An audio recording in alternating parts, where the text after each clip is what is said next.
अगर आप भी चाहते हैं कि ये रंजन म्यूजिक के ऑडियो वीडियो सबसे पहले आप तक पहुंचे तो लाल बटन दबाकर चैनल को सब्सक्राइब करें और साथ में बेल आइकॉन दबाना ना भूलें।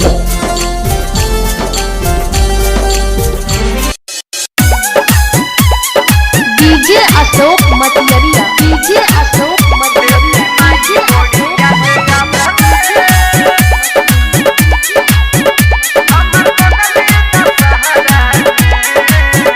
देवी माई बड़ी याद आवेले हमर बगली दशहरा में।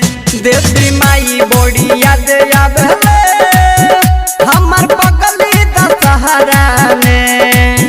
रहे कौन कसूर भइली हमारा से दूर, रहे कौन कसूर भइली हमारा से दूर। पूजा करे जाती रहली हमरा संगवा में। देवी माई बड़ी याद आवेले हमर बगली दशहरा में। देवी माई बड़ी याद आवेले हमर बगली दशहरा में। DJ Ashok Matiyariya, DJ Ashok Matiyariya, DJ Ashok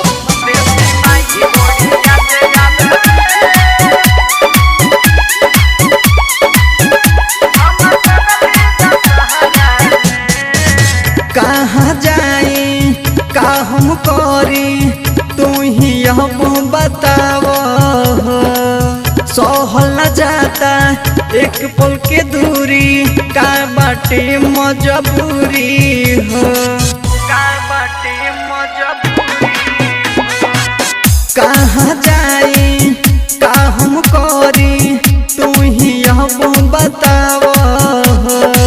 सहल न जाता एक पल के दूरी, का बाटे मजबूरी हो।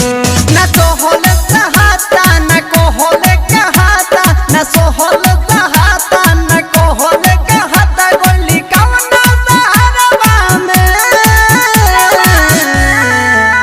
देवी माई बड़ी याद आवेले हमर बगली दशहरा में। देवी माई बड़ी याद आवेले हमर बगली दशहरा में। DJ Ashok Matiyariya, DJ Ashok Matiyariya, DJ Ashok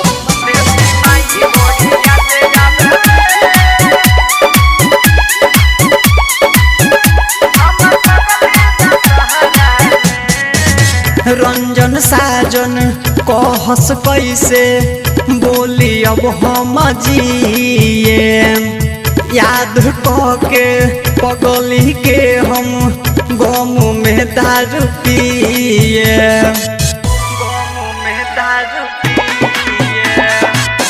लालन जीतस रजनीश कहस कैसे अब हम जिए। याद के पगली के दारू हम तपिए। की होई ना दोबारा की हंस जग सारा, की होई ना दोबारा की हंस जग सारा। उहे बड़ी हमरा दिलवा में।